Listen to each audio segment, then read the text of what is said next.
சூப்பரான டேஸ்ட்டான ரெஸ்டாரண்ட் ஸ்டைல்ல இறால் வறுவல் வந்து எப்படி செய்கிறது அப்படிங்கிறத பார்க்க போகிறோம். ரொம்பவே சூப்பரா இருக்கும். கண்டிப்பா நீங்களும் ட்ரை பண்ணி பாருங்க. இறால் வந்து ஒரு 200 கிராம், மிளகுத்தூள் 1/2 டேபிள் ஸ்பூன், ஜீரகத்தூள் ஒரு 1/4 டேபிள் ஸ்பூன், கரம் மசாலா ஒரு 1/4 டேபிள் ஸ்பூன், காரத்தூள் 1 டேபிள் ஸ்பூன், மல்லித்தூள் ஒரு 1/2 டேபிள் ஸ்பூன். இது எல்லாத்தையும் நம்ம போட்டுக்கலாம்.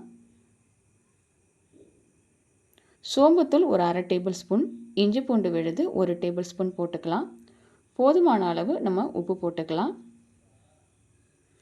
இப்போ இது எல்லாத்தையும் நல்லா மிக்ஸ் பண்ண பிறகு மஞ்சத்தூள் ஒரு 1/4 டேபிள் ஸ்பூன், லெமன் வந்து ஒரு ஹாஃப் எடுத்துக்கலாம் நம்ம. இது கூட வந்து கருவேப்பிலையும் 4 பச்சை மிளகாவையும் போட்டு எல்லாத்தையும் மிக்ஸ் பண்ணி பேனில் ஒரு 4 ஸ்பூன் எண்ணெய் விட்டு நம்ம மிக்ஸ் பண்ணி வச்சுருக்கிற இறாலை இது கூட போட்டு நம்ம நல்லா வதக்கிக்கலாம்.